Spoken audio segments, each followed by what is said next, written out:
Good evening, everyone. I'm Squibbons, and this will be reverse boss order. If you've never seen this run, it's basically an example of how we completely destroy ALttP. Because it's the only way to actually defeat all the bosses backwards. So this will be quite a different run than what you just witnessed. This is not rando, but it's going to seem like it will be. That's going to be... And if you hear my cat in the background, she's having a night tonight, so... She's a little hyper at the moment, so you'll probably hear her a little bit. Alright, so the purpose of this run is for us to kill the bosses backwards. To do that, it's going to require us to do some really strange tricks. So we'll probably see our first one about 4 minutes in. This is going to be an interesting thing. I'm going to be sleepy for the next 8 hours. Alright, here we go. And we're off. So you might hear a lot of this. We kind of, at the beginning of this, we spam... Every time there's dialogue, we're going to be spamming all the buttons on the controller so that we don't miss any skips on the dialogue. It makes the dialogue go back quicker. Also destroys your controllers like crazy. I do have chats up, so I should be able to keep track of everyone.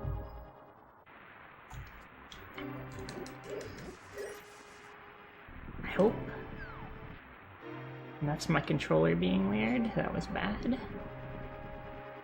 The beginning is going to be very similar to what you would be expecting. We're just going to go straight to Zelda, who has managed to get herself captured yet again. Because, you know, that's what Zelda does. She gets captured. She goes to, hides in dungeons a lot. Sometimes I wonder if she just likes being captured. She's the Triforce of Wisdom. You think she'd be better at not getting captured. Thank you for all the good lucks. I appreciate it. I need to move chat to where I normally keep it, now I'm realizing that. Would be better. Might do that when I'm on a staircase. If you see any mouse cursors anywhere on the screen, please tell me. It would drive me nuts if that was the case. Good evening, everyone. I hope that you're all having a good time during this marathon. It's a lot of runs left. Some really good stuff tomorrow, too. Going to be quite a good marathon overall, I think.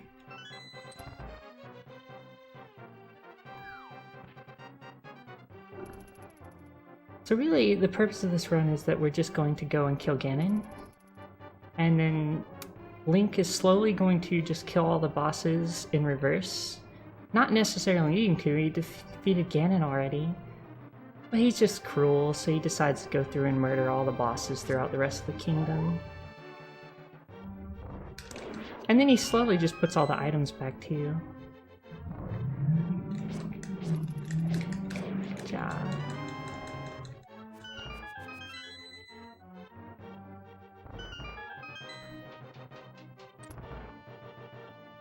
Well, see, in reverse boss order, she's actually going to get captured 3 separate times. Which is amazing. Reverse boss order is basically Zelda gets captured, then Zelda gets captured, then Zelda gets captured, and we run up Death Mountain 9 times. I hope that you like Death Mountain. It's going to be an exciting time. Uh-oh, I did that poorly.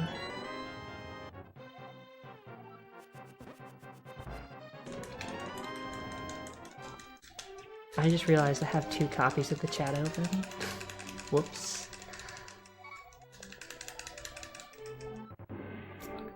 Here we're going to save Zelda for the #1 time. So this is going to be the first glitch in the game. What we're about to do here is do something what we call exploration glitch, and it involves walking outside the world. It's a much quicker way of getting through this section of the game. In the particular way we're going to do it is called arming EG. EG is short for exploration glitch. If we can do that by saving and quitting while jumping in the air, yes, the game actually breaks just through that simple action. So there we go, we're out of the wall. It's really that simple. What's actually going on here is we are on a separate layer. So technically you're on the floor layer, walking on the bottom floor underneath the second floor. All one room floors like this are second floor rooms.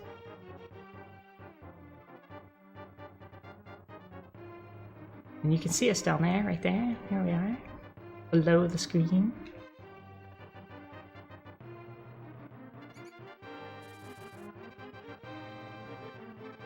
And what I'm actually going to do is take Zelda up to the Silent Hill Church. So there we go. Drop her off in Silent Hill.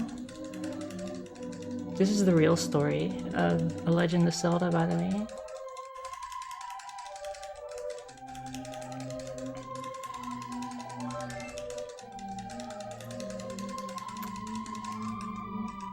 So now that we've saved her for the first time, our next goal is to get a lot of money. Because what good RPG run would be without grinding? So we're going to actually go and grind some money using not a glitch, but a sort of unused feature that a lot of people who run this game casually may not know even exists. So the first thing we're going to do here is pull on a tree and kill a bunch of dudes. We're going to just repeatedly kill creatures. So Link's just going to continue their murdering spree and just murder everything. So pulling on this tree will give us rupees. It'll give us green rupees if we've killed nothing or one creature without getting hit. It'll give us blue rupees if we killed 2 or more without getting hit. And it'll give us red rupees if we killed 4 or more without getting hit. And our goal is red rupees. So we just kill plants, and crows, and more plants, and more crows. And then pull on a tree. Some magic infinite tree that spawns money. I'm gonna get one more set for safety reasons. There's gonna be small changes to this for marathon safety. So you would normally end right here and not get any extra, but I would like to have some extra unless we need to buy another potion. Alright, so here's gonna be the first major glitch that you're gonna see. I'm about to clip through a wall. This is called clipping. This is a technique that most people will not do the way I'm doing it. I'm doing it unbuffered, as we call it. And apparently failing at it because I'm on stream and nervous. Alright, we're gonna exit and come back. The guy will ruin the clip if he sees this. Of course. Oh well.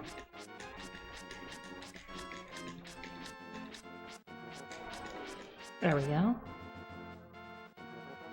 So those are all 1 pixel moves. They're exactly 1 frame apart. You move up and left, and then 1 frame later, press the B button. Or yeah, and then you do the same thing. You move 1 frame down and right, or in that case, down and right, up and right, down and right. And it's all 1 frame apart.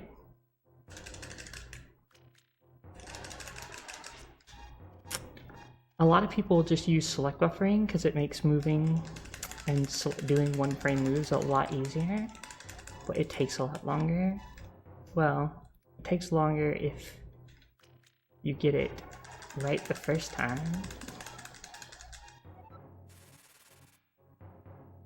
But here we're just gonna deliver this old man that was just hanging out in a cave for some reason. And he's gonna reward us with a vanity set. We gotta look fabulous. So here we go. Welcome to Death Mountain, everybody, by the way. You're gonna see this a lot. We're practically just gonna spin the rest of the run on Death Mountain for like 2 hours. So it's basically just running up this and not getting hit by rocks over and over and over again the run.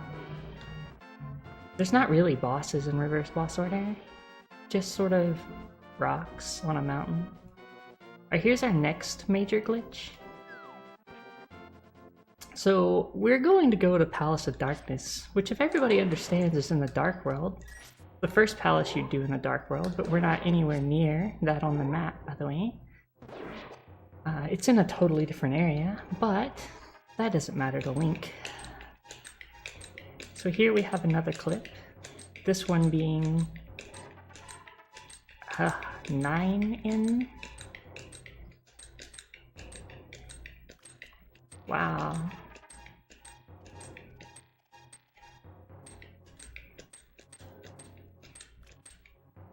I realize I'm too relaxed for this.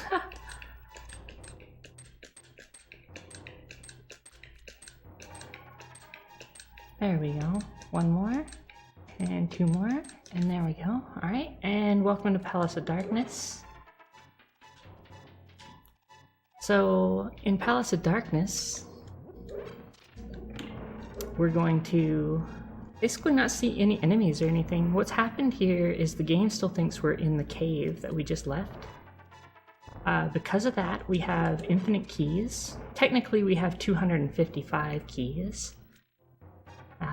But for our purposes, they're infinite as long as we don't pick up any. We'll be just sort of walking through here. Because it thinks it's a cave, it doesn't spawn any enemies that would normally be here.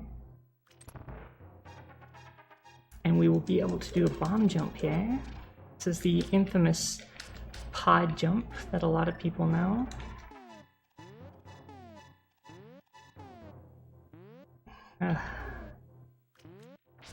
That's 2.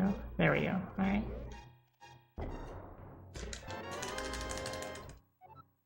Now that we have the hammer, I'm going to treat everyone to something that would not normally be in this run. But I'm going to add it into the run for some extra money and some extra swag. We're going to visit a room called the Houlihan Room. This is a special room that was added to the game that you would never see in the game unless you glitch to it. It was a room that was added because of a contest. This person won a contest and they named it after him. And you can only get there if you break the camera system.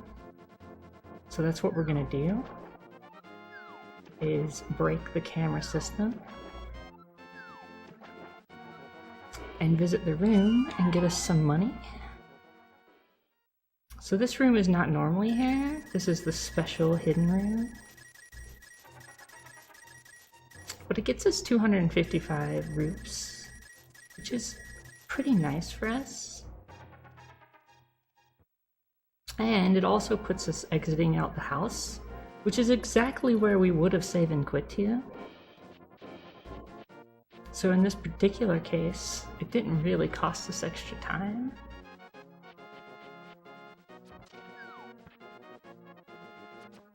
Also, Link just, stole somebody's money. Link's quite a thief. In fact, this cave here is called Thieves' Cave. And we're just gonna steal lots and lots of money from here as well.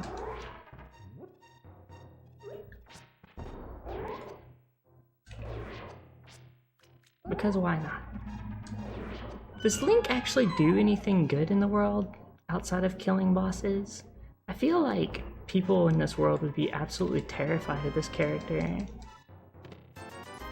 I know, like, if I heard Link was coming to town, I'd be, like, hiding everything I owned. It's probably just gonna come into town and break everything and burn everything down. He doesn't ever speak either. And in this particular case, he's walking through walls, which has got to be extremely creepy. Some fourth dimensional monster. So here we're going to do what they call fake flippers, which I failed. Let's do that again. Link Destroyer Pottery.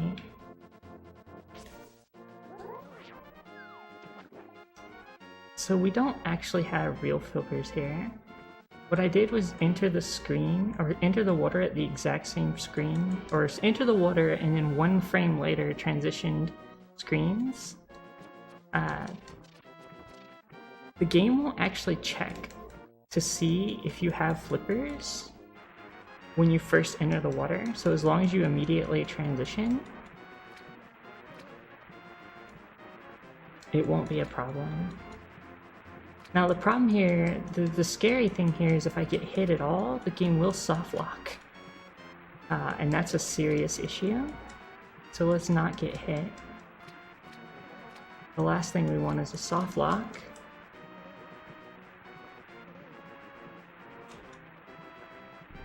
And we made it to Zora, who will give us the flippers. They're like, congratulations, you swam to us. Here's something that'll make it easier to swim. Thanks, Zora. We needed that.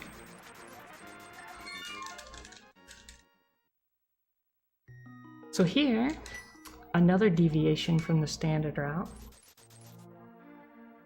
At this moment, what we'd normally do is go and like straight up Death Mountain again, but I'm actually gonna get an extra bottle.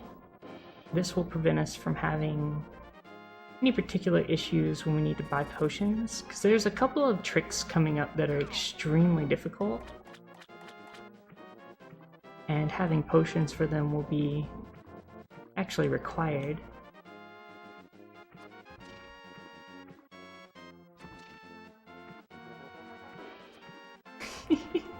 That is so true, DM John. People do hide everything in JRPGs. Make sure. Or they bolt down all their swords to their walls. It's always funny to me when you can go into a house in an RPG and like steal everything, but there's like armor and swords on the walls. But you can't take it. I think they've just like glued it there. People are obsessed with gluing swords to walls in RPGs. Like some sort of ritual tradition. Rocks, please! Thank you! Gotta get boulderfied. Welcome back to Death Mountain, everybody, by the way. This is a beautiful scenic tour of Death Mountain. It's got nice crystal things right here. Oh, I went down the wrong pipe. Pipe? This isn't Mario? My gosh, what game am I commentating? So we're gonna go down the second one. Here we're doing another trick to go to Thieves Town. The Thieves Town is in this cave, by the way. This is where they hid it. So if you've never been to Thieves Town, I recommend just coming to this cave.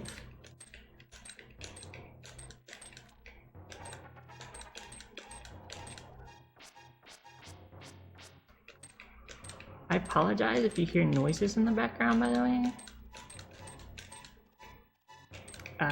I greatly apologize for it. My neighbors have been extremely loud, so there's that. The 333 clips are the worst ones in the game to me.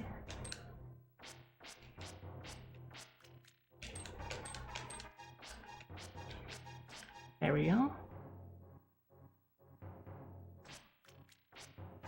You can see I'm like behind the wall there. You'll see me under the floor here in a second.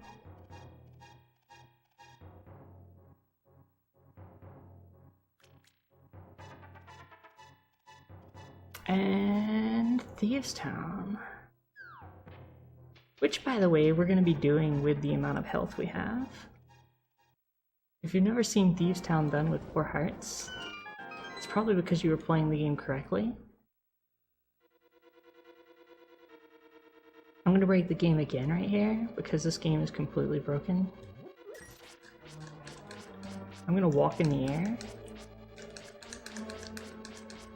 and then use that to jump in a wall, and then out of a wall, because that makes sense. Now let's just hope that we don't get randomly killed by something in here. Most of these things will do 2 to 4 hearts of damage. But let's not get hit. This is pretty much don't get hit the run for quite a while. If you wanted to see a one-hit hit KO run, wow, great speaking. This is probably about as close as we're gonna get in the marathon.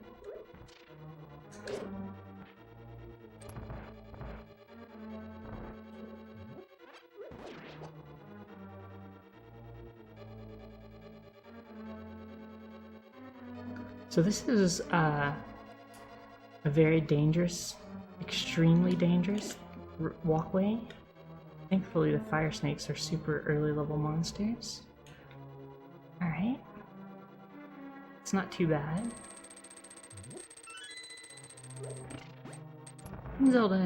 Zelda. I called Link Zelda. I've been playing these games forever. I still get it wrong. So Green Zelda just broke another pot. I'm just gonna call Link Green Zelda from now on. I resolved myself to this.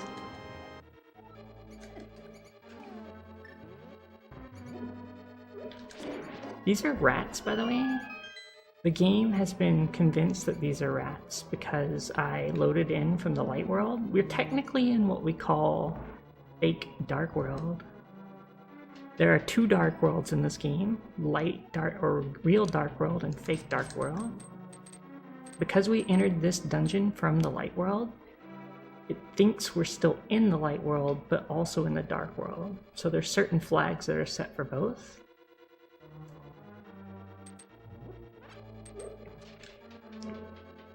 So some enemies share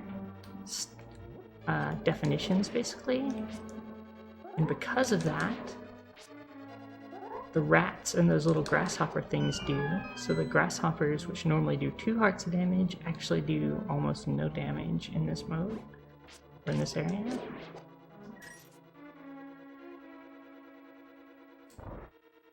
They're just rats in disguise, really.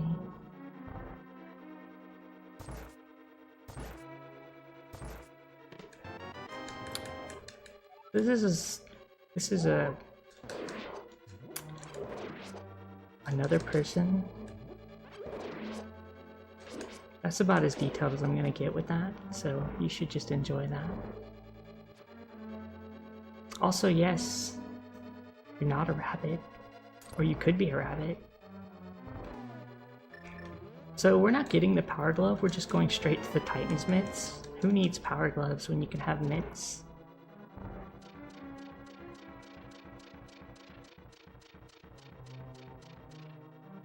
So we're actually going to rescue Blind, and then leave them to be in the dungeon. We don't want to hurt Blind. They're nice. I mean, look at them. They're not doing anything. They're just chilling out with us.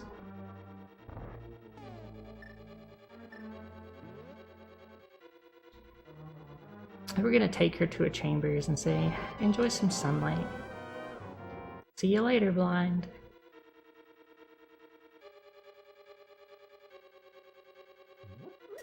I'm gonna walk through a wall again. You should probably get used to that. That's kind of the theme of the run.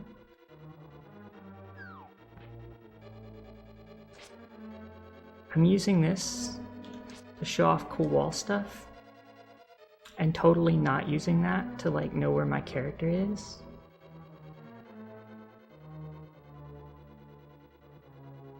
So here we could probably softlock. Let's not do that. Cool, we didn't do it.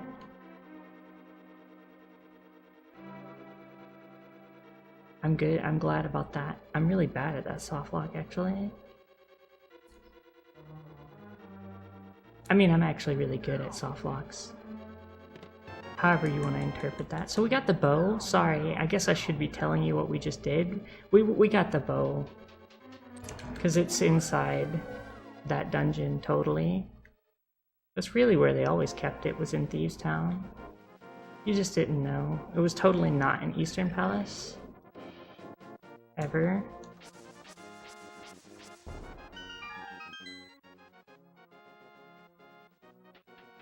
Thank you for the luck. I'm gonna need it because this run's actually very hard.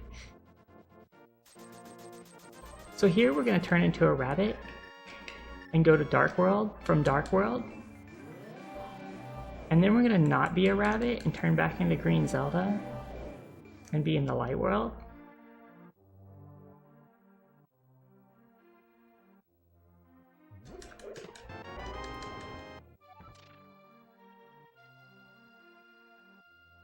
This is another deviation from the marathon route. We get the net. I'm gonna use that to get fairies so we can eat them later. I still contend that Link eats fairies. Other people believe otherwise.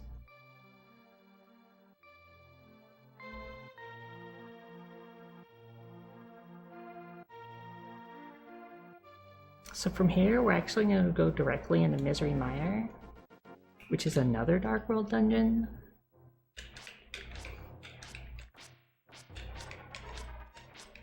And this is going to be one of the few times you see me select buffer during this run, because this clip is terrible without select buffering.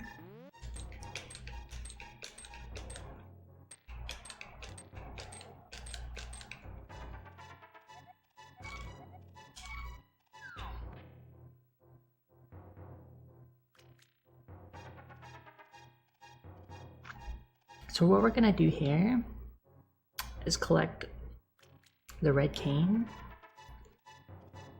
which has a number of names, but is known in the game as the Cane of Samaria. A lot of people, butts. Let's do that again.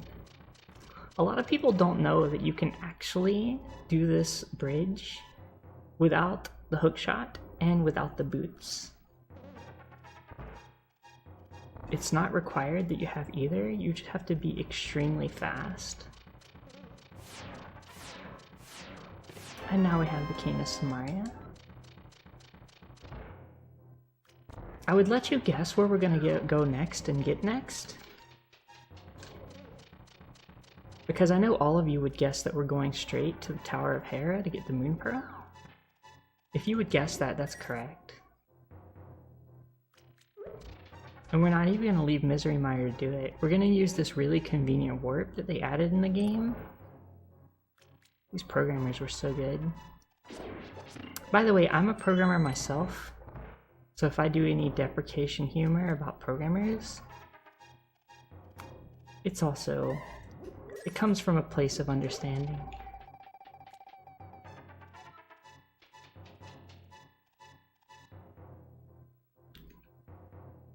So going down here, this is where we do another one of those terrible 333 clips.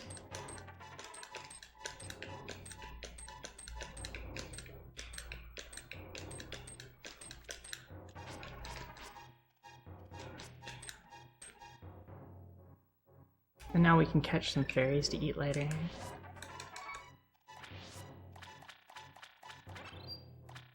Just one will do. Oh look, that was a convenient warp.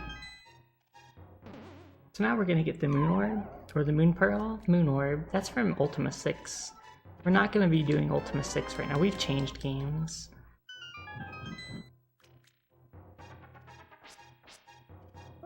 And now that we have that, we're actually gonna get the hookshot, which is just behind this wall. Lucky for us.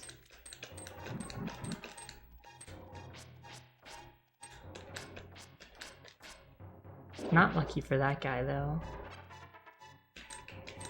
He came at a very bad time. He wanted roast Link for dinner, but we said no. Not tonight. Maybe some other night.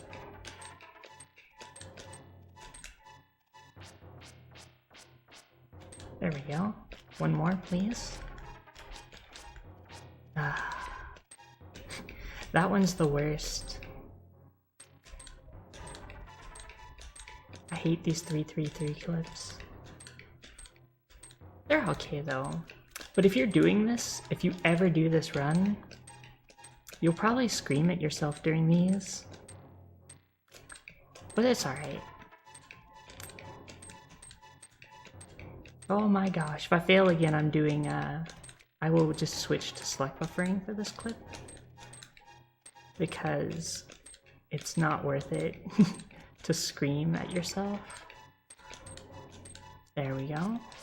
I'll select buffer this part. There we go. Just to save everybody any pain that would be endured by that. Oh wow, yes, so there are commands, you can see them. There's a lot of straw polls that are being done. We have some lovely votes that you should vote on to see what you would like in future runs, such as the Demon Chocobo vote. Wow, I think I said some letters there that were incorrect.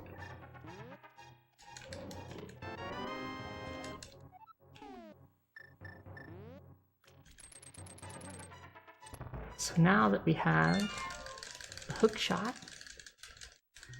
we can go get the flute. It's not really required.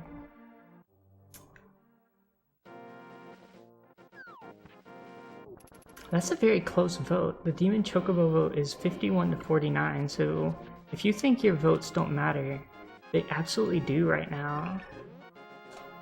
Apparently, it's a very close race.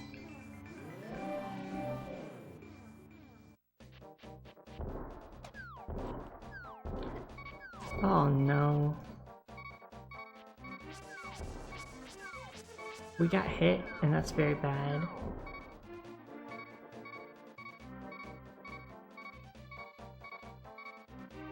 Voting always matters. There we go. They usually drop hearts, if not those bushes do.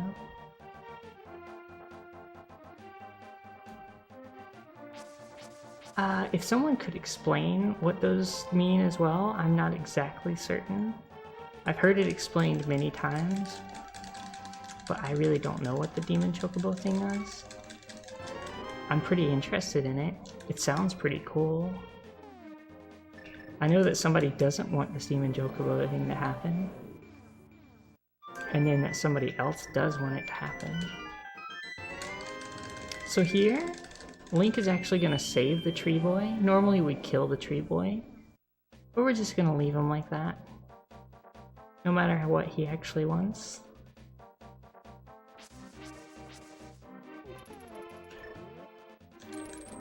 So we currently have the fighter sword, which is the sword we got from the beginning of the game from our uncle. We might as well call it Uncle's sword. But that would be weird. It would be weird to have an uncle named Sword. Hello, Uncle Sword. How are you doing today? So, with my Uncle Sword, I took Uncle Sword to the frog. And we're gonna take the frog into this abandoned house.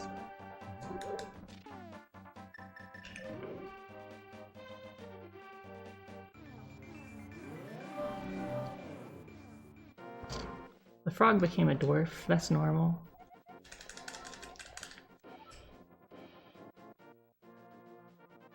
So we're gonna give the dwarf our sword. Normally in the game, this is where you'd give them your fighter sword, or sorry, your master sword. It would assume that you have the master sword at this point, so it doesn't actually do a check in code. So we can give them our fighter sword and have it updated to the tempered sword, which is the level 3 sword in the game. So we skip master sword altogether. Yes, this is not a pedestal required seed, by the way. So now we have the tempered sword. It's gonna make fighting Ganon actually possible. Which is coming up very soon, by the way. Extremely soon, actually.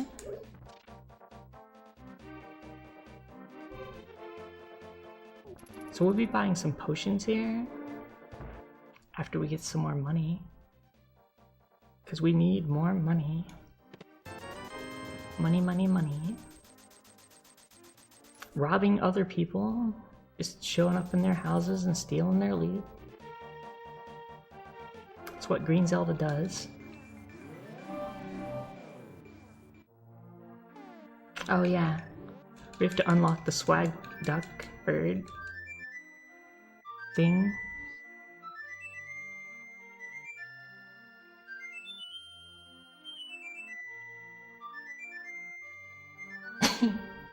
Sorry about that. Look at this, he's a little cute. He's kind of cute actually. Just flapping away.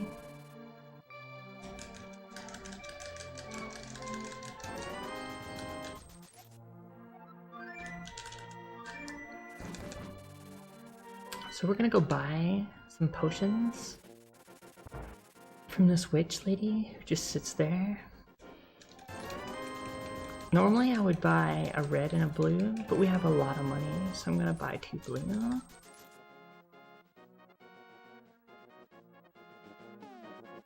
And then I'm gonna save the game. Because this next part is extremely difficult. And we have 2 chances at it now that I bought 2 potions. So what I'm about to do is go and break the game completely. So if you want to see the most broken part of the game possible, you're about ready. It's actually the way I remember the game the most as a child. When I was a little girl, I totally remember this next part. I hope you will too.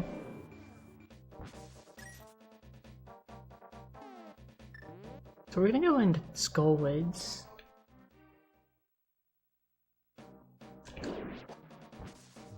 And we still only have 4 hearts, by the way. We're gonna be running with 4 hearts for quite a while.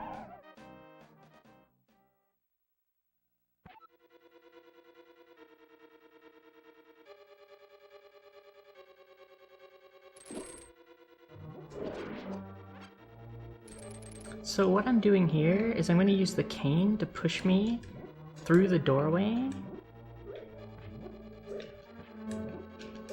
And what this lets me do is load the incorrect room. This would normally be a compass, but now it's the master key. And this room would normally lead to a room full of spikes, but instead it leads here. Because we broke it. I mean, that's what it normally does. So we get the fire rod. And now we're gonna really break the game. What I'm about to do is called a YBA. It's called Yuzahara's Battle Adventure. It's a 1-frame move where I have to use a potion on the exact same frame that I transition, which I did, thankfully. So this part doesn't have music, and it's totally normal, so don't worry about what you're seeing. This is absolutely the way the game was intended to be played. I'm going to be using this to unlock doors throughout the entire game without having to have keys. And this will save us from having to get keys later in the game. No, killing Ganon does not actually initiate the cutscene. You have to actually physically enter a door to kill Ganon, or to end the game. So you can actually just wander off after you've killed Ganon.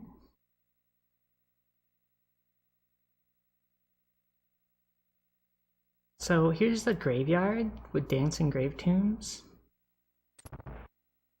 It's a pretty sweet room.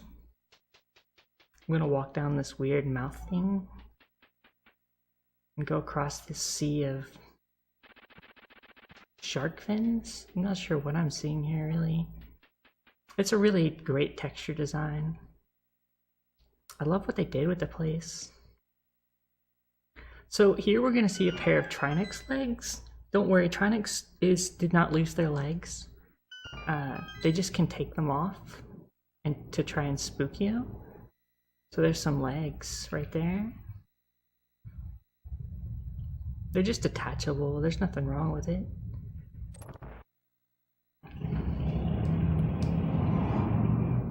That's a loud motorcycle.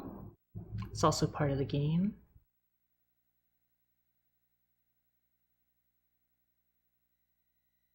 So here we're going to unlock some more doors. Again, this is just to prevent us from having to get boss keys later in the game. Or other keys as well. There's a very specific path I'm walking here. You can easily get stuck in a loop where it'll load the same room over and over again. So we're almost done with this. Open one more door. Save and quit. And now we're gonna fight Ganon. So if you're ready to see a Ganon fight, and I hope you are, that's what we're about to do. Now the problem with this is that it's another YBA, which means it's another one frame trick. I got extremely lucky the first time, but we could fail again here. And we require a red potion for this. So if you didn't know where Ganon was in the game, normally you would find Ganon hanging out at the top of a pyramid in Dark World, but it also turns out that before then, Ganon actually just lives inside a pot. He really just wanted a good chill place, but nobody would find him. And you know nobody would actually look inside a pot. Yes, this only works in the Japanese 1.0 version. The reason you see Japanese text is that none of this works in the American release. They patched a lot of this out of the game, and speedrunners use the Japanese 1.0 version. So we got the YBA again. I don't know how we did it, but we did. So I'm gonna go inside this pot that you normally can't get inside in the game. And that will take us to Ganon.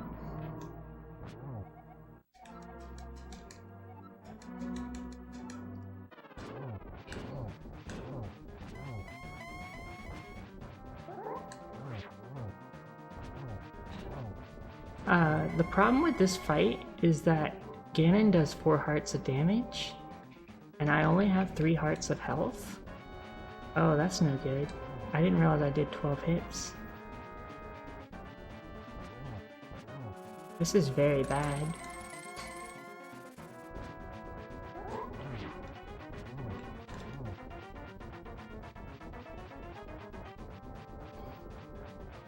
This is extremely bad.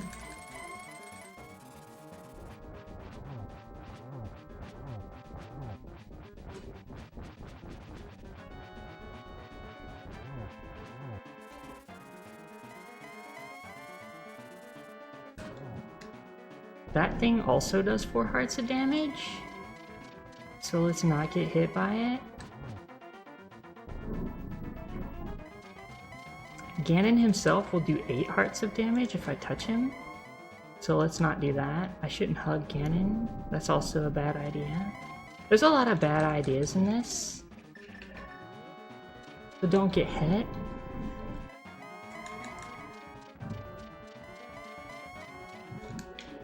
That's actually extremely bad, and will probably end the fight. Yeah, that's going to be probably a fight killer. Good thing that we have a blue potion.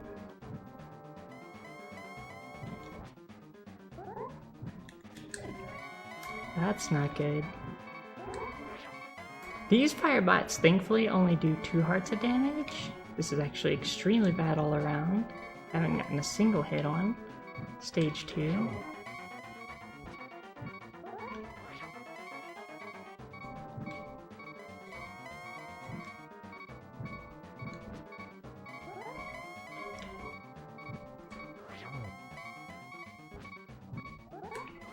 I'm gonna get 1 hit per cycle. That's extremely bad.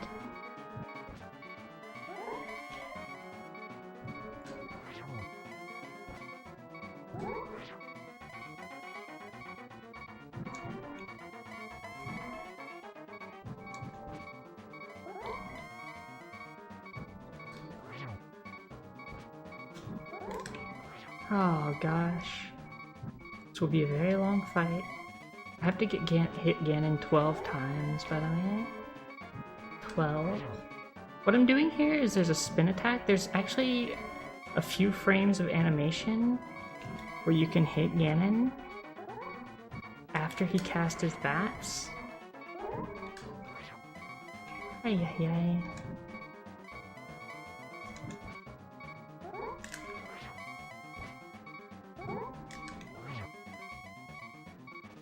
I'm very glad I bought that potion.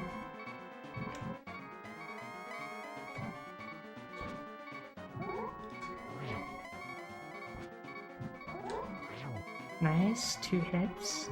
I like seeing that. Whoa!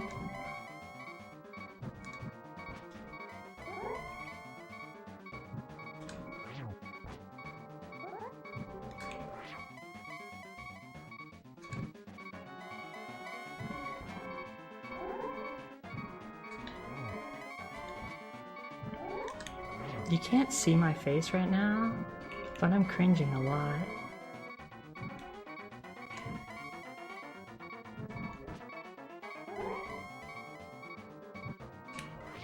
Oh, alright.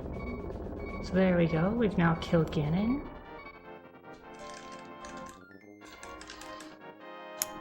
So the game is officially over.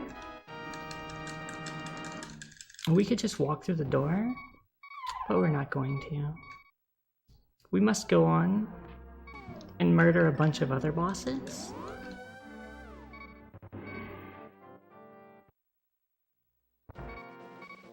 But first we need to buy some potions.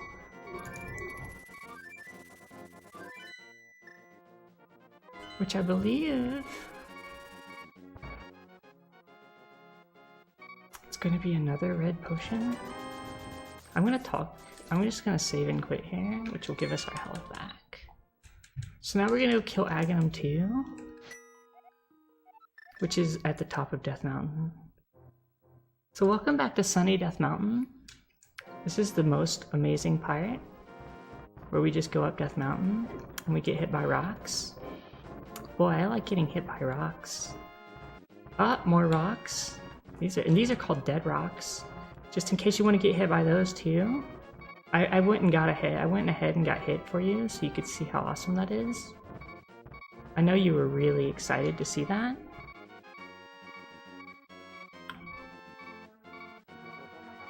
Don't worry, I aim to please.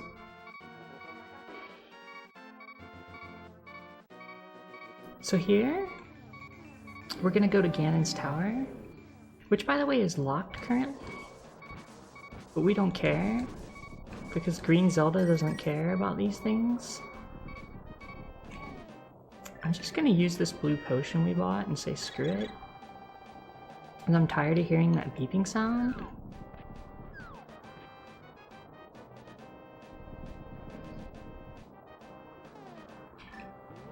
I'm sure you are too.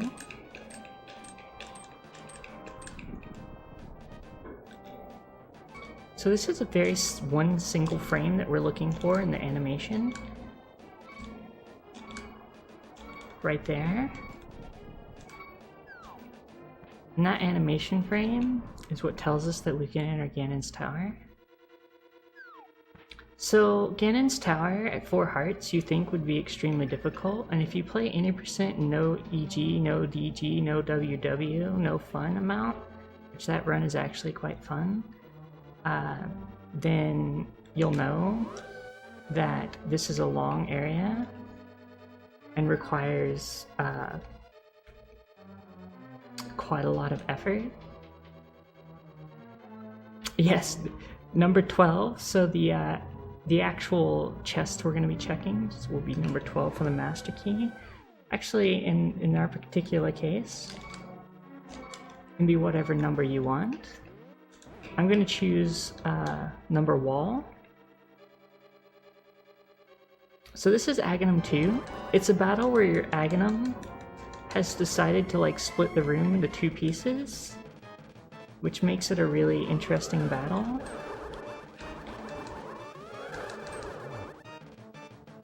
There's 2 of them now. They sort of just move around the room. That was really bad. Don't do it that way. Or do, if you enjoy being bad at the game.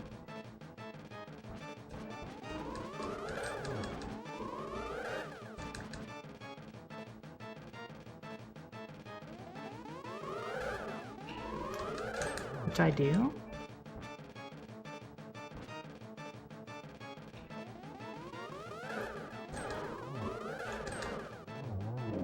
So we killed him in his shadow form. Now if the bat goes off the screen, the animation will immediately start with the flute, so we don't have to watch the animation of the bat fly away, which saves us a little bit of time. So there's Aghanim 2's down. Next up is Trinix. But before we can kill Trinix, we need the Ice Rod. We can't glitch that part of the game, unfortunately. Trinix also does 4 hearts of damage, and if you notice, we still have 4 hearts. This is going to be a running theme, by the way. I'm just going to drag it into the dirt for you.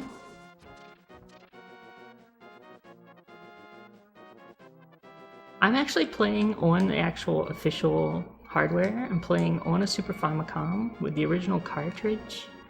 And I'm streaming on an actual PVM monitor. So I'm playing on a CRT right now. In case anyone's curious about the actual hardware, I think someone says that, so. Right there, yes. I am playing on it. Sorry, D and John. You're actually seeing my actual PVM CRT information. Or like, it's a much older monitor. I'm sure it's probably got something wrong with it. I bought it for pretty cheap compared to what it's worth. I kind of like the actual quality of the like fuzz though every so often. So for me, it's kind of nostalgic. It's actually pretty high quality though.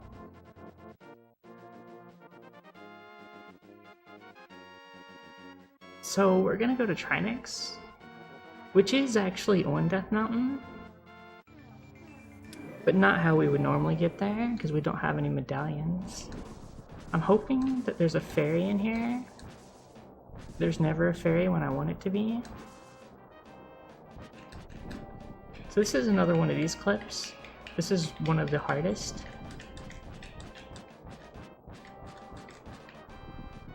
When I first learned this clip, it took me 7 hours. I'm not kidding you. I did it on stream for 7 hours.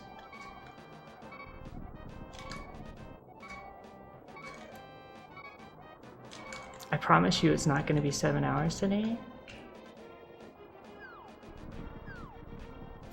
Yeah, that's what I have right now is a Sony Trinitron.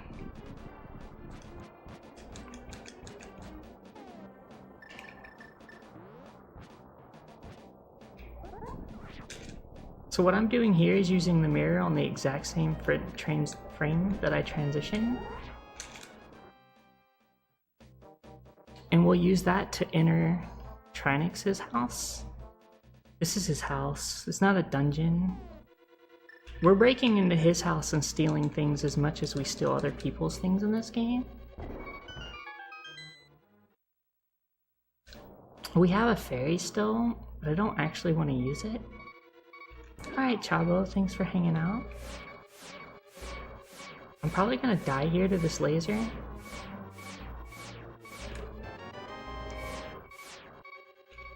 I guess we didn't die to the laser.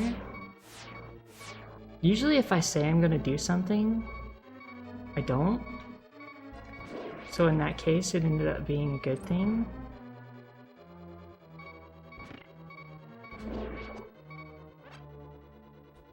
Oh, yeah, there's a trick here I can do. I'll do it.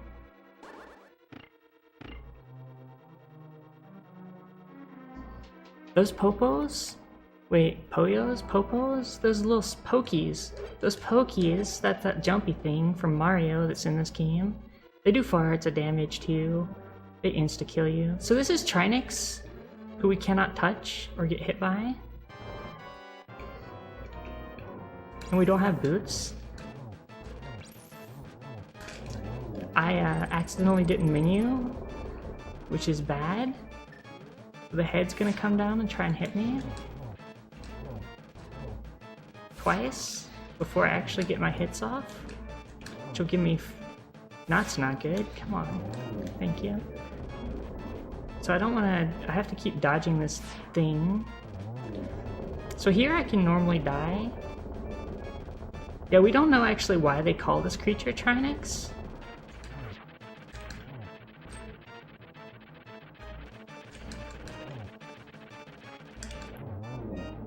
But it is called that.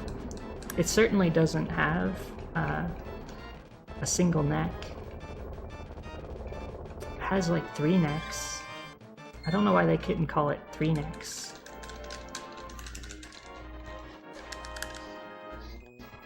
So this is the first time that we've collected a heart, by the way. A little bit of love, finally. The game finally gave us some love. We really needed it.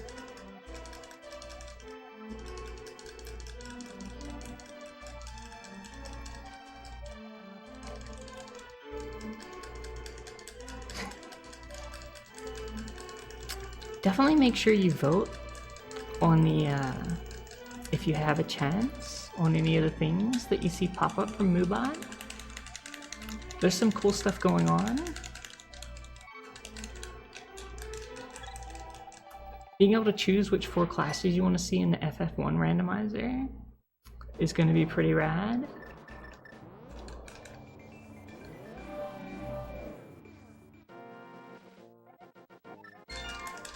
I don't know why I mirrored there. So we're finally going to get the boots after we visit Death Mountain and break the game. Such reverse, much boss. I'm trying to do a better job at reading chat right now. Sorry that I've been missing it.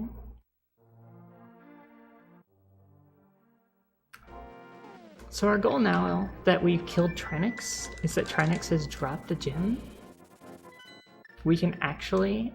the way this game works is that there's gems and pendants. The pendants go in the light world and the gems go in the dark world unless you play randomizer, and then it doesn't matter where they go. We're gonna get our booties. I like to call them my goth boot stompers because any goth girl needs her boots. So in this particular case, what's happened is we've killed Trinix and gotten a... Also, I love booties. I'm just gonna say that again. We've gotten... No, they're little shoes. They're like little boots. They're cute. They're really cute. So, because we got Trinix's gem, it's actually attached to this dungeon, which lets us get the pendant here without killing the boss, from a room that doesn't even have a boss or any doors. For some reason. I don't really question these parts. It's just how the game is. This is how I used to get the green pendant.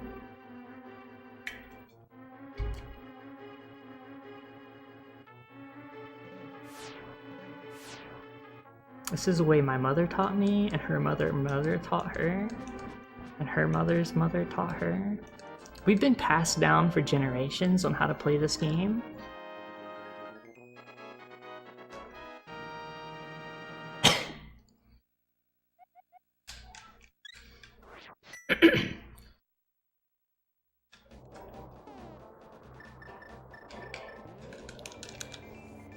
My glasses are completely screwed. That's bad.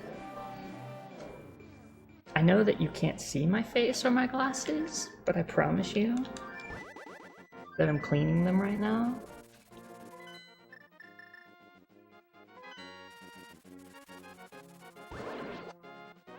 I know that's exciting news for you.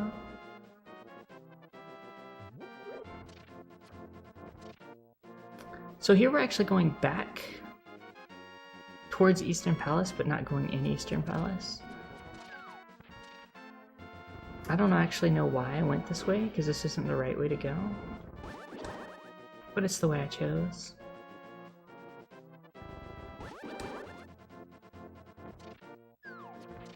Reverse control order. Reverse blindfold order. These are all good names. So we're gonna talk to Saskatchewan. Szechuan chicken here has our boots.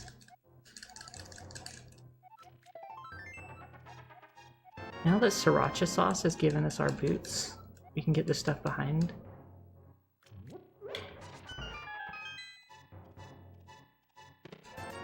I do use a microfiber cloth. It's the only way. Microfiber's so good.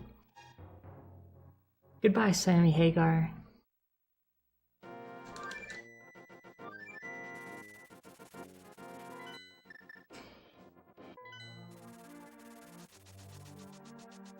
So now we gotta get the book from the library. It's one of the only sensible items in the game. It's actually in a library.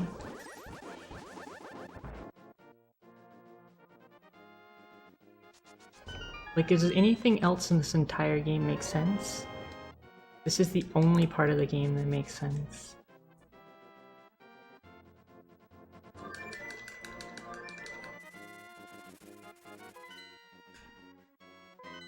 I'm glad you appreciate it, Pine. Otherwise, I'd be very sad. So here we're gonna do a trick where we just ignore Death Mountain. So what I did there was called it's called a trick where we do something. It's called spin dash. And what it is it's a you charge your sword, and then one frame after releasing your sword spin, you press the boots. So it's one frame later, and that removes your ability to use the sword, which would normally be completely useless. But in our case, that actually lets us walk through walls.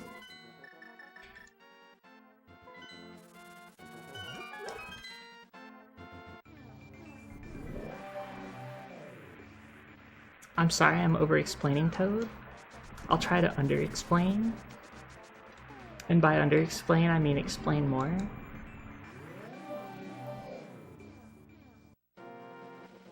So now I don't remember why I'm here. I think I'm supposed to go in Vitreous's place.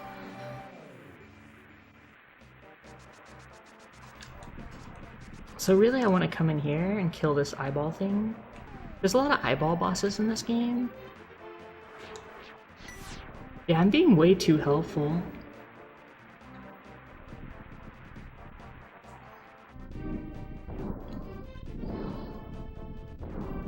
That's true, I stole a book from a place that lets me borrow books. But look, we're Green Zelda. That's how we roll. The terror of Hyrule.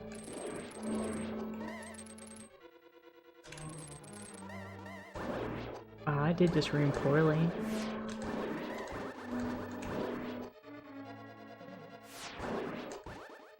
Like, very poorly.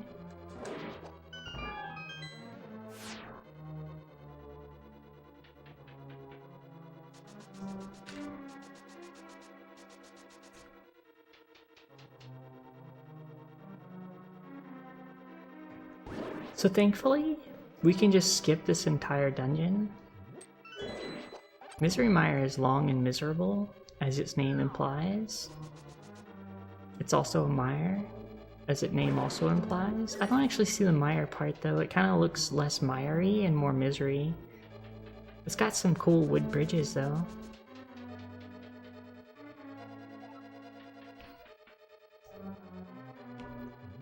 So here I'm gonna break some skulls, and then replace them with these cool red blocks.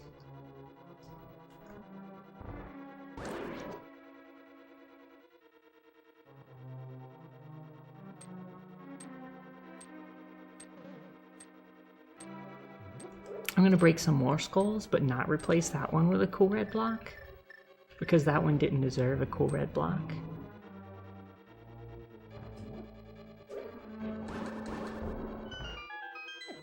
I got hit by these little dust mites, which is gonna ruin my Vitreous fight, by the way. That's actually really bad, because Vitreous does 4 hearts of damage, and I was hoping to have 5 hearts when I got to Vitreous.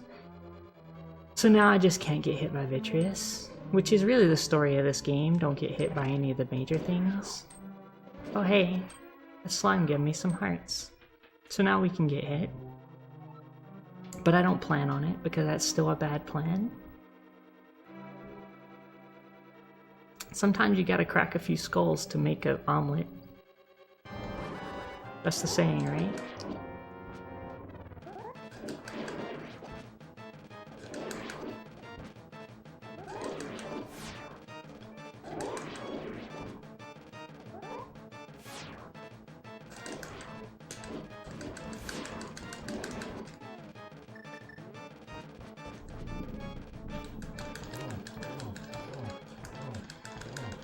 I don't know what type of omelets you're making then. Maybe I've been doing it wrong the whole time. So we killed Vitreous. That's a boss that's made of eyeballs. We're gonna go kill another boss made of eyeballs. But after a really long cutscene, where there's a girl inside a crystal. If you don't read Japanese, you don't actually know what the story here is. Don't worry, I don't either. Apparently there's a bunch of maidens. There are a lot of princesses, and they've all been put inside these crystals. Because something to do with crystals and Ganon and Aghanim. I'm not certain. You'd think I'd know, I've played this game a billion times. But I don't.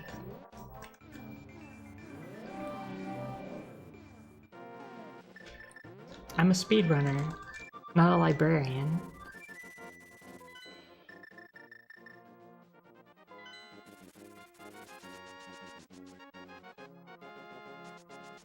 So here, we're gonna go in Ice Palace and skip the whole first chunk of it, because that's what we do. We're gonna use this really cool new trick that people found not too long ago, and that's actually dead serious. I know a lot of what I said doesn't come across that way, but this one is cool and new. And I keep messing it up.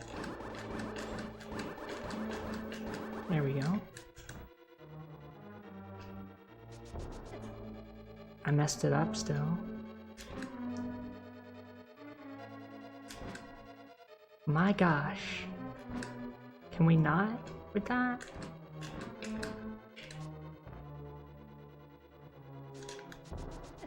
There we go.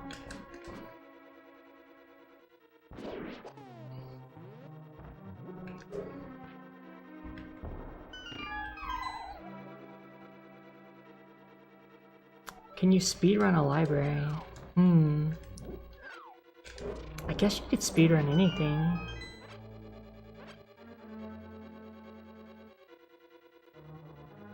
Just be really quiet. So these guys are butts.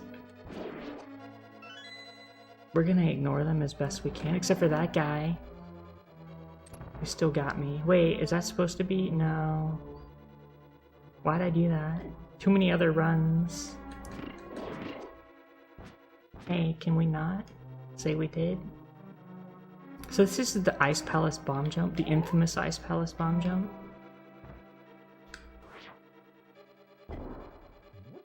I say infamous because a lot of people have a lot of problems with that jump. As you can see, I have a lot of problems with that jump.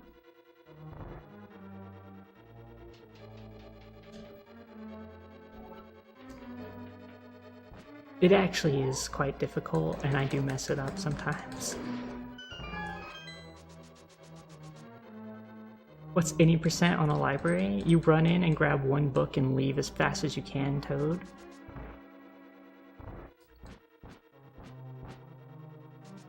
It doesn't matter what book, just a book, as quickly as possible.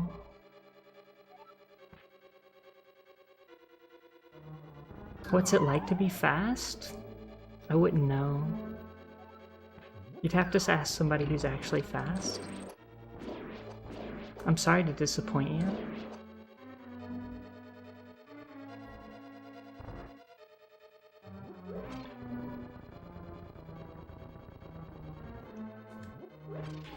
So here, we're actually gonna go and kill another eyeball. Link really hates eyeballs. That's why he sent Green Zelda to fight them.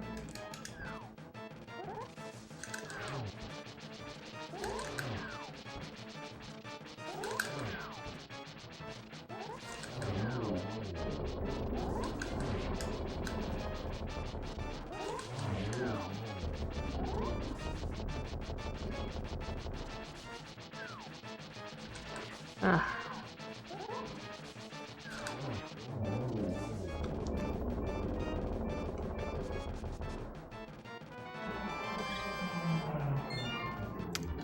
It's a very loud vehicle outside. I apologize for that.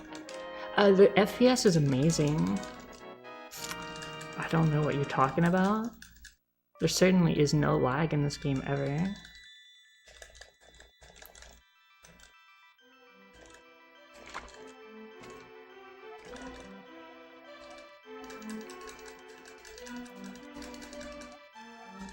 It's more of a brain ball. That's true. Cotton candy puffs with eyeballs. Snacks at the Hylian fairs.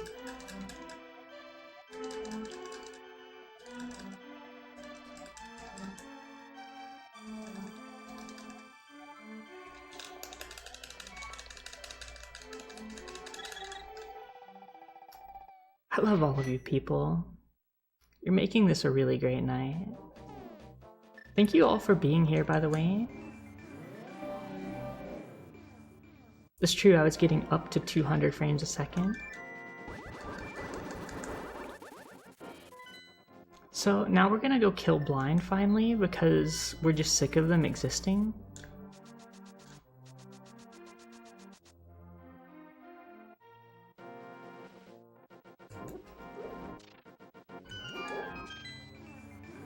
I'll try and do some cool blind kill for you, because that's what you're here for.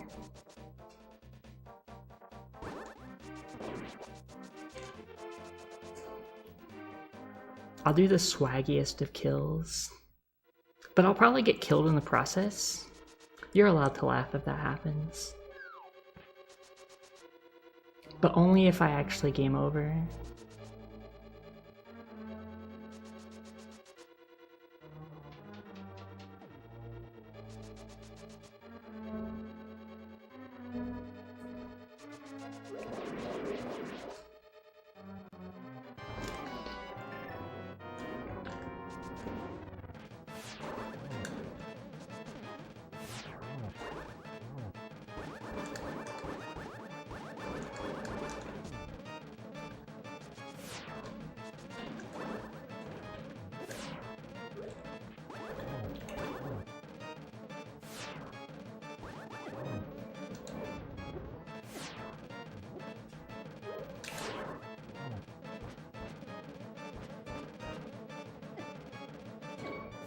So I'm probably gonna die here. I said that so I wouldn't die there. And that's blind.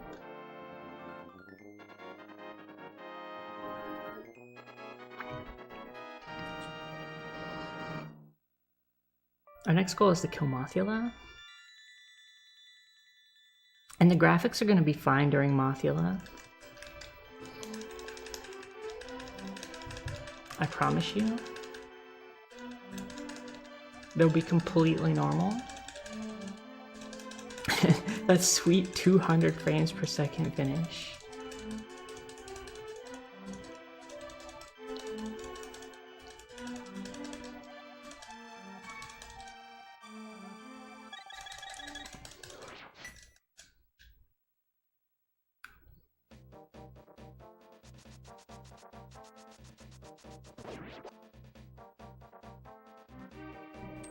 Mothula is going to fix the graphics, JW. Thankfully. Reverse strike psychology strat. It's a good strategy. So if you like graphics, I recommend you stick around to see the graphics that are about to happen, because they're very good. It actually is going to increase the frame rate to like 5,000, and it's going to increase the K quality to 4K, because that's how you measure numbers, is like you just add them together. I'm going to grab this because it's cute, not because I need it, but I'm going to do it from over here with a hook shot, because that looks swaggy, but also because grabbing hearts with a hook shot has a 1 in 4 chance of doubling the heart when you grab it, which filled our life to full. That's an interesting fact about this game, by the way. So I'm gonna break the game here. I know that's a weird thing to do in a run called Reverse Boss Order.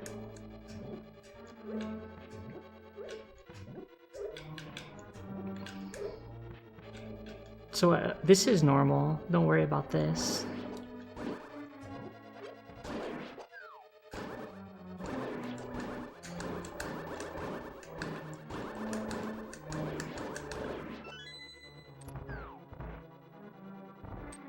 So here, I'm gonna go fight a Mothula. This is Mothra's little brother. I missed. I'm gonna select the Fire Rod and get Mothball here down into the middle of the room for us.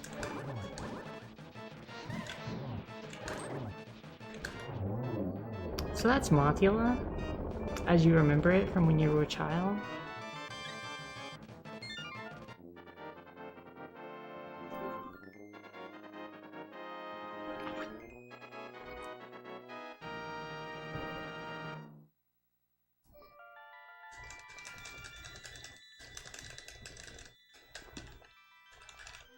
Next, we're gonna go kill some other bosses.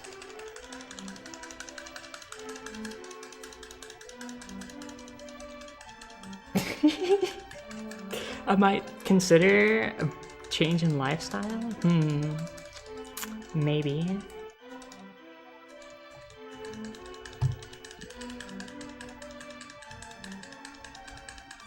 I probably should be reading chat over here.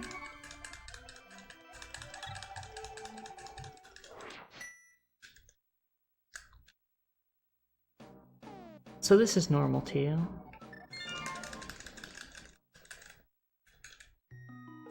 So now we're gonna go kill Argus, which is another eyeball, which I believe requires a red potion, which I believe we have, but I'm gonna buy a second red potion.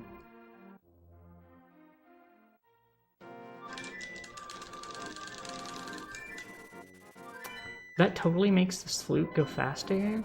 It absolutely doesn't, by the way. Just ignore what I said right there. It's mostly because that's really fun to do.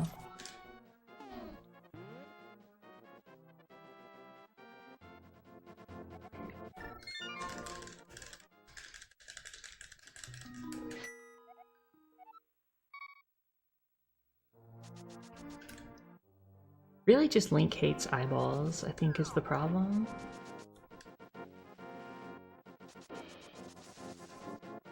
He's got a vendetta against them. Someone must have given the stink eye in the past.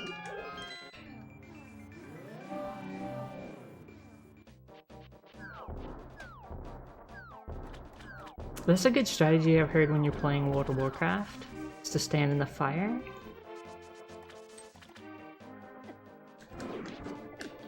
Anytime you see me get hit, it's a calculated move.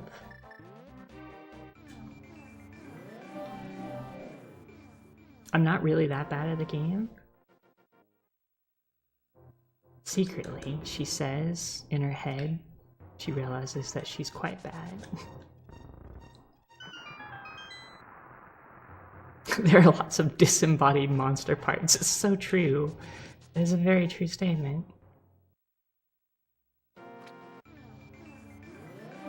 His uncle got... Yes. Uncle Sword was actually defeated by an eyeball in the sewers.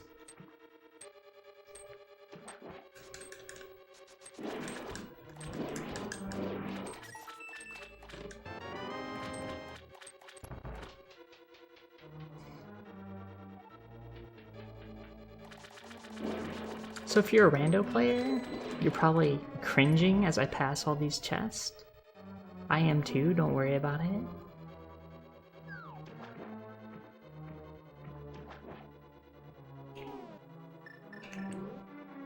I don't actually need this key, but I'm gonna get it anyway, because it's here.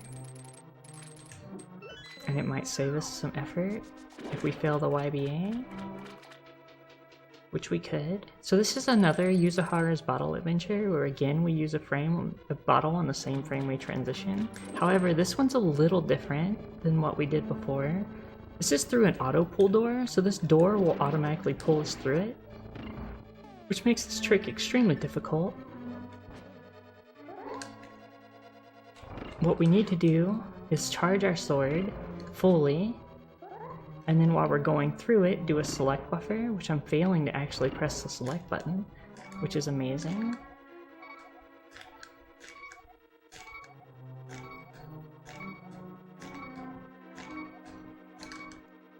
And we need to be 1 frame from transitioning, and then use the potion 5 frames after we let go of the select buffer. Which is actually more difficult to do than it seems.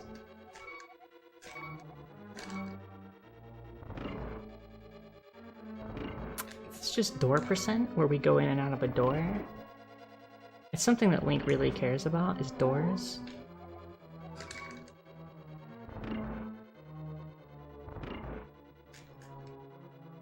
If this goes on too long, I'll just walk through the dungeon normally, which isn't quite as cool. Door Simulator 2017. There we go. So now we're at Argus.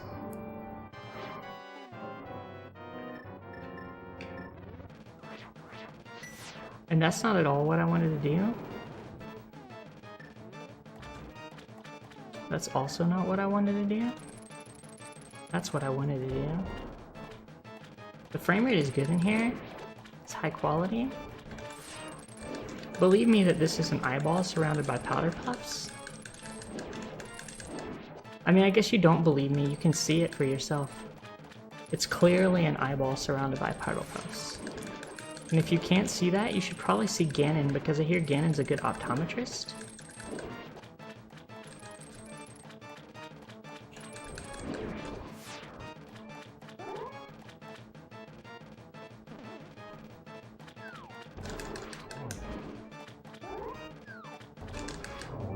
So I killed Argus.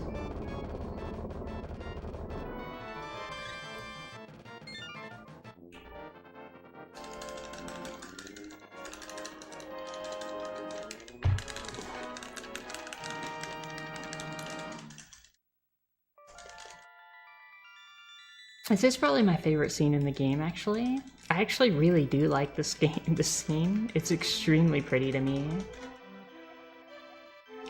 I'm actually pressing through dialogue at the moment, so...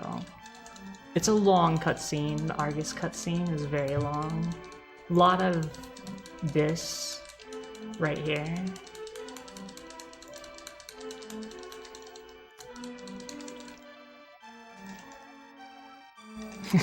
This is a Virtual Boy Simulator 2017.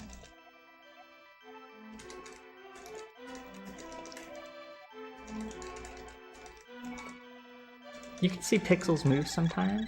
So normally, and I've done this on my stream, I can actually beat the entire game with these graphics. There's a video of me out there doing it, but we're not going to for this.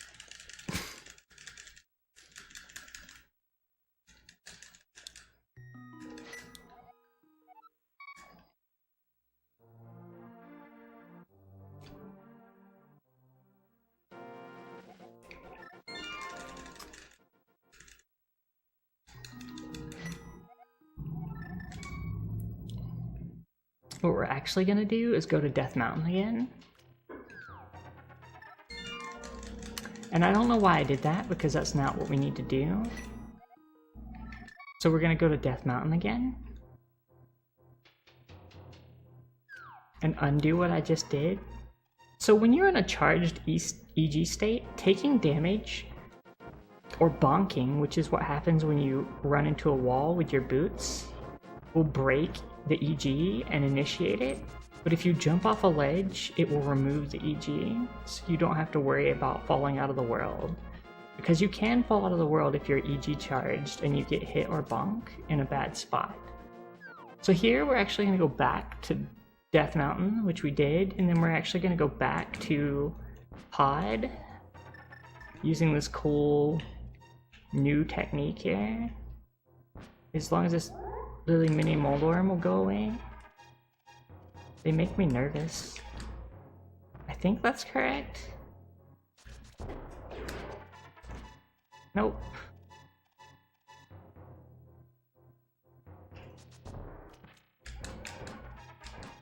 I believe that's correct.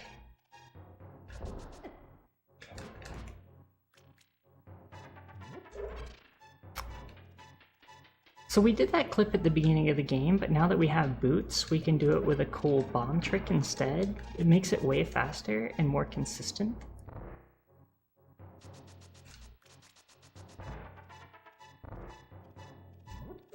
I don't actually need that bomb, but I'm getting it before we go kill Trinix. So here, Trinix, Helmasaur. So here you have to hold down on the D-pad when you're exiting that door, or you will soft lock the game. Interesting factoid.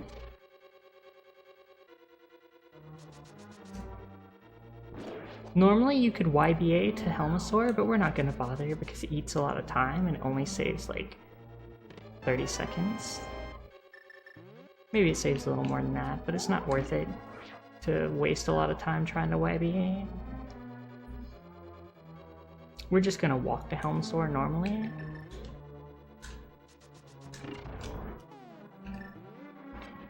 So what I just did there is called an item dash.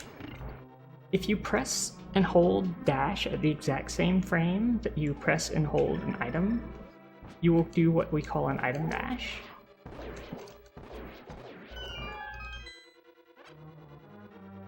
Like that. And yes, you can do it with several items, like most of them. It's not extremely useful for most items, but it's quite fun to do, so. And it looks cool.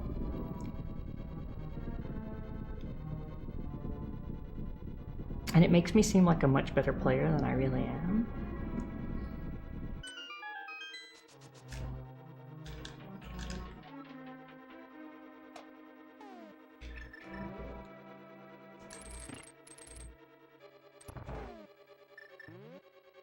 The hookshot is infinitely useful, and I highly recommend you use it a lot if you play this game.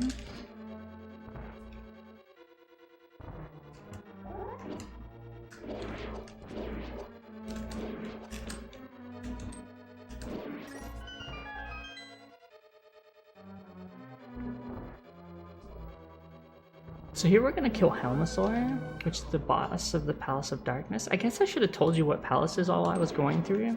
I mentioned them, never mind. So this is the Palace of Darkness, where we find Helmasaur, and normally the hammer, what we got at the start. Helmasaur takes 19 hits to the head. If you break the helmet at the same frame that he's spitting a fireball, not same frame, but during the same time period that he's actually opening his mouth to spit a fireball, it will delete the fireball. It's an interesting feature of that boss. Not if they've already spit it though, it will not delete it then. So we just killed a giant helmet monster.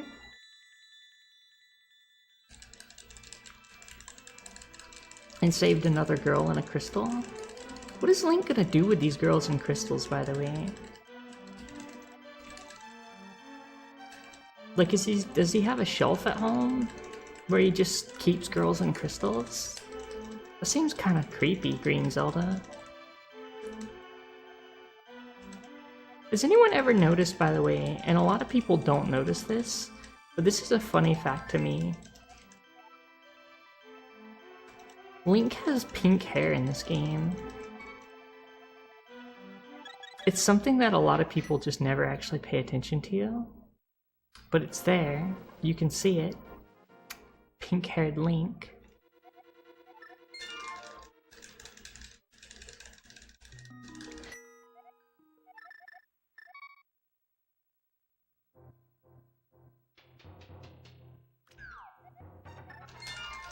So we're gonna visit Death Mountain, and then save and quit.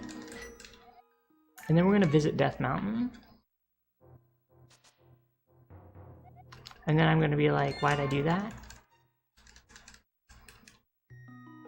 I'm actually gonna go to my house. Because I need to kill Aghanim before Moldorm.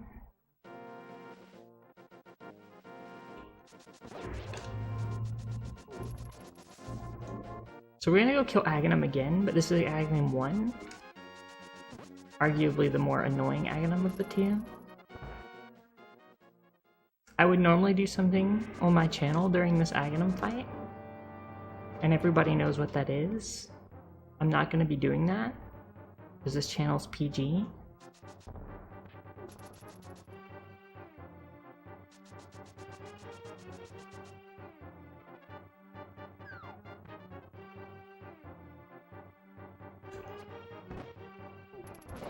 So here's Aghanim, which normally would take a really, really long climb through a tower to get to.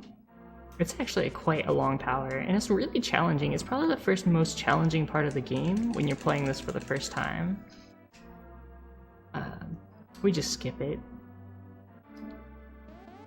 There's no need to ever actually do it when you could just walk through walls. Oddly enough, you'd think that walking through the walls would make the game easier, but it quite actually makes it more difficult. Because you skip all the stuff that actually makes the game easier. That's the map. In case you were wondering what this place looked like. I did that for you.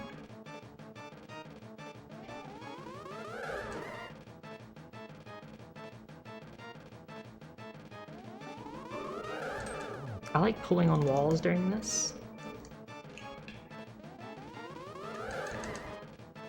Actually, believe it or not, pulling on this upper wall during this animation does indeed actually speed it up by 5 frames for some reason. So I've been told by multiple people. I don't know if I believe them, but it's fun to pull on walls, so it doesn't really matter.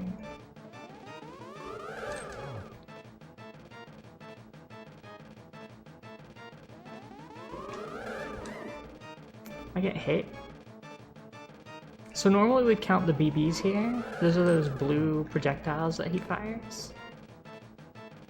But I'm not actually counting them.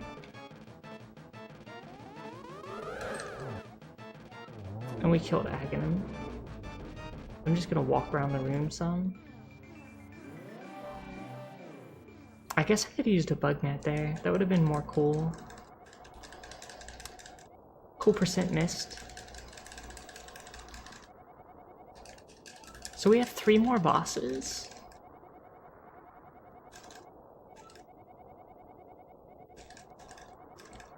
The chat is saying it was 3 BBs. Which is actually pretty good, but is about average from what I found. You can get up to 15 in that fight, which makes that fight extremely long. That's a very random fight during speedruns, and can really kill a run if you get a bad Aghanim 1.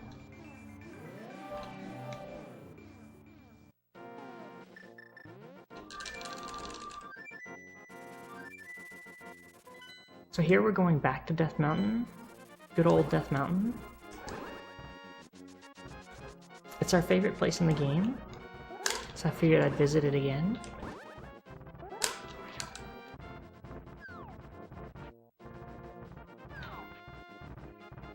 So So I'm gonna visit Tower of Hera, which is actually at the bottom of Death Mountain.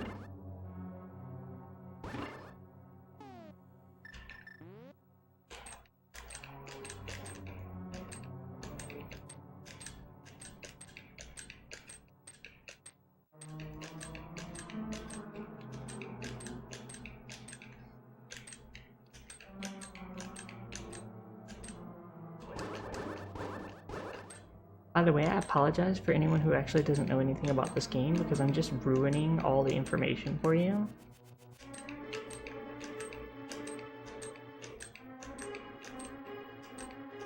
Oh my gosh, 333 clip, please. Oddly enough, we fail this for like 20 times. It's still faster than doing this dungeon because there's a room called the Tile Room. It's an infamous room. Oh my gosh. I'm just gonna select buffer this. No, please. Just do this here. So we can be done with it.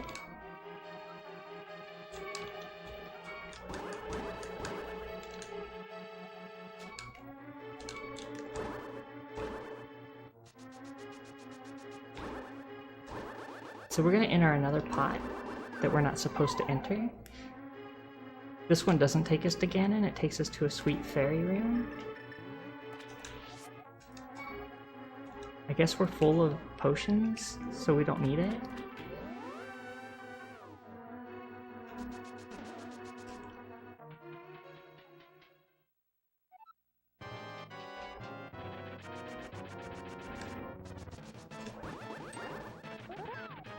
So here we kill Moldorm, which is called Trolldorm because this boss can knock you off the pit, and every time it does, it resets its health. So a lot of people struggle on this boss.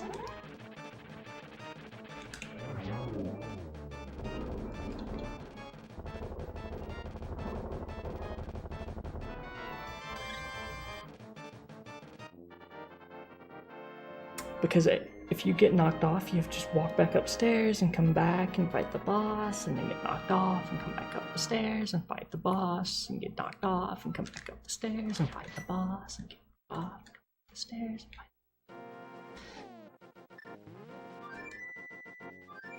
So now we're gonna go kill Lamola, which does require us to have a potion that we don't have.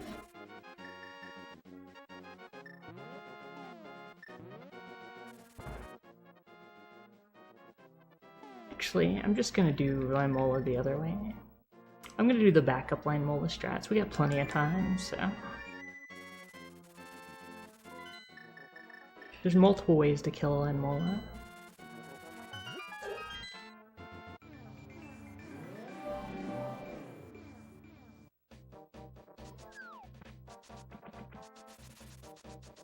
I'm actually sad to report to any Death Mountain fans, but there's actually only one more time in the run where we visit Death Mountain.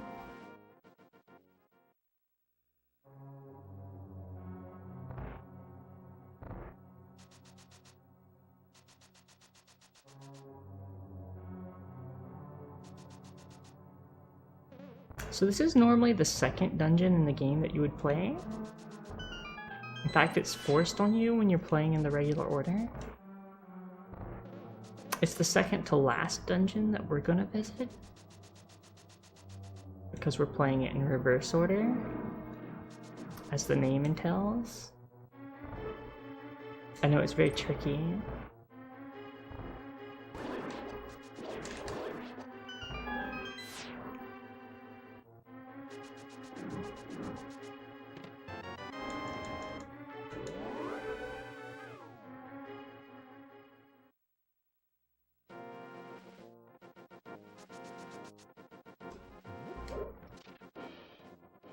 So Lamola is a boss that would give a lot of people trouble.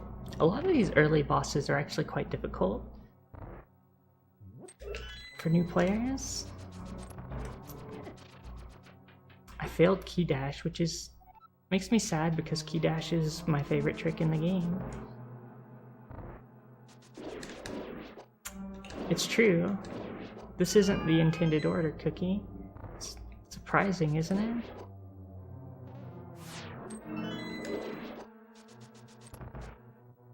there's a key dash.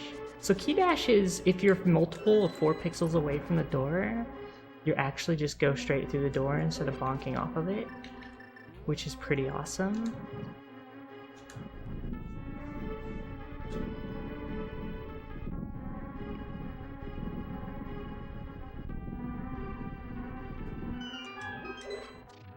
Get those arrows, we'll probably need them soon.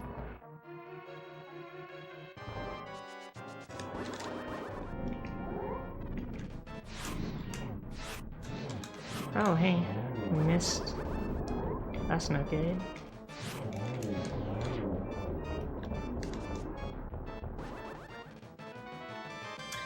That's Mola. We have one more boss, which is Armos, the final boss of the game.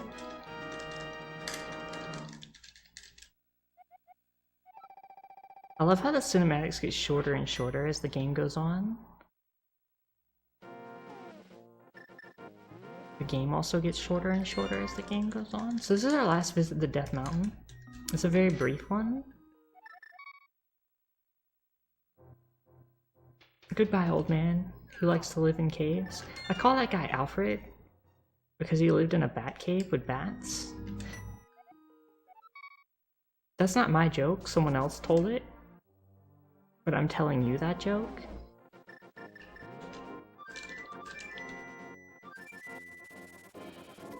I'm sorry, Cloudy Shoe, but we're done with Death Mountain. So I'm in an EG arm state, which means I can't get hit or bonk, or walk off ledges. I actually say that out loud to remind myself that that's the case, because I will absolutely forget.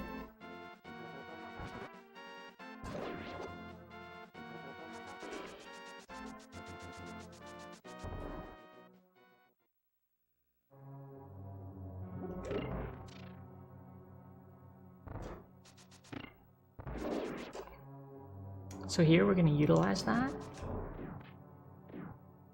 So now I'm in EG state.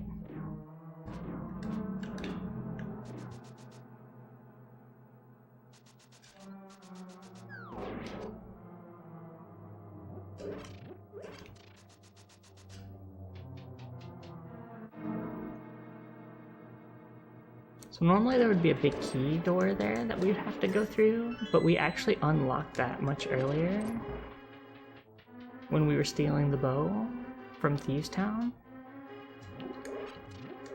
I know that sentence doesn't make any sense. That's exactly what happened.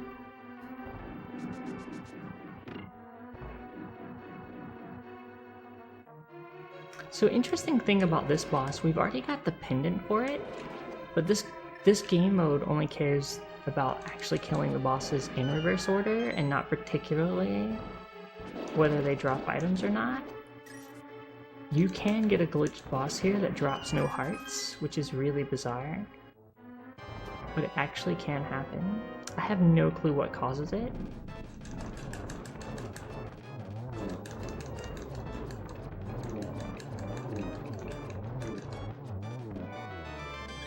So that's Armless Knights. And the item didn't drop?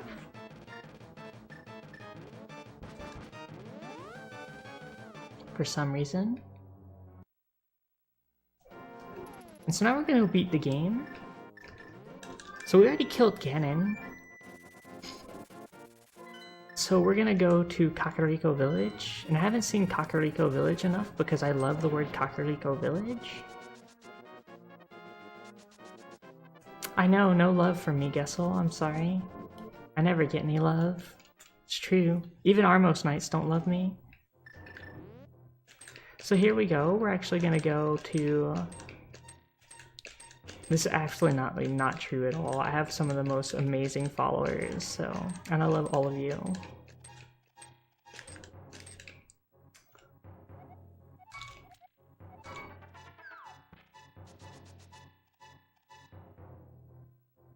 So we're gonna see a lady in a room. Bye bye, lady.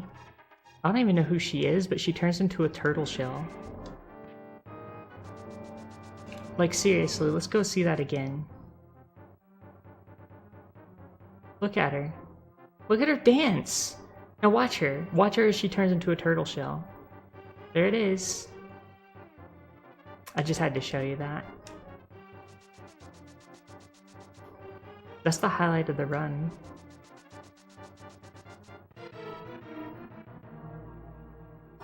And that is reverse boss order, everyone. Thank you for watching. There's many, many more runs to come.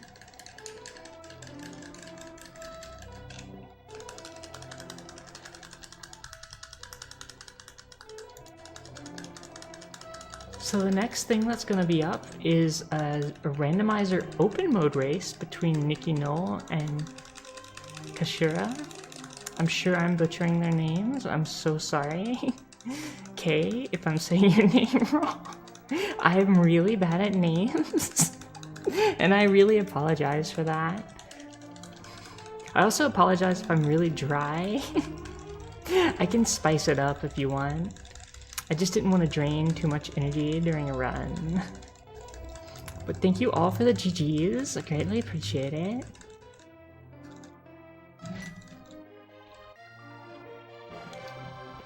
I'll be commentating the randomizer race, so you are going to be hearing my voice for another 4 hours.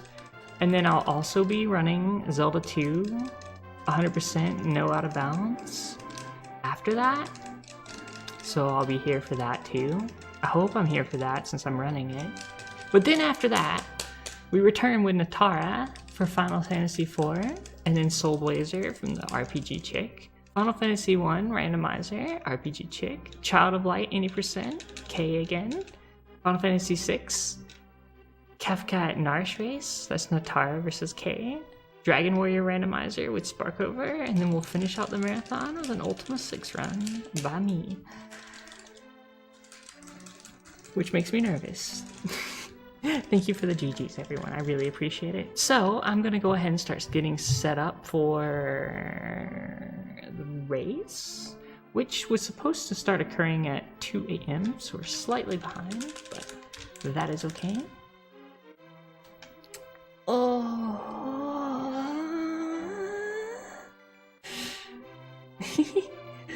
I'm going to let the cinematic play out though, because I love the cinematic. And I'm sorry, but you're just gonna have to deal with it. This is one of my favorite and most nostalgic things in the entire universe, is this cinematic. I love it so much. I miss the days that games had really interesting exits like this. I love seeing all the characters and what they were doing after you beat the world. Like, it really gives a sense of closure. It's way better than just some text that says you beat the game.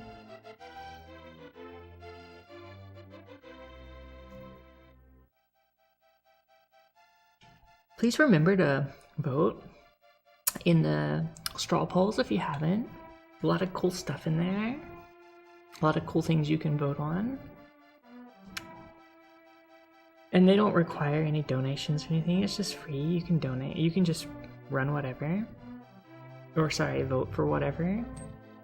You can't, I mean, I guess you could technically run whatever if you want to get into speedrunning. By the way, I highly recommend that if you're into, if you want to ever get into speedrunning, get into it. Don't let yourself get discouraged that there are a lot of people who are really good at games. Speedrunning is all about just enjoying the games you're playing.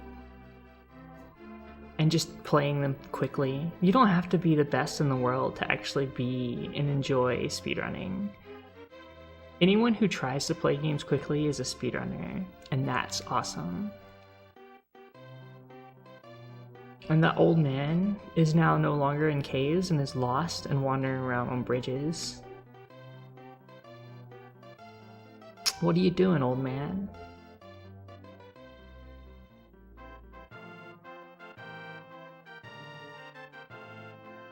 I'm gonna let this play out, and then we're gonna switch over and start preparing for the other race. Alright, so I'm looking at what I need to get set up for that. Alright. Oh, this has been playing in the background like for the whole time. Whoops. Alright. Let me switch over now to the setup screen.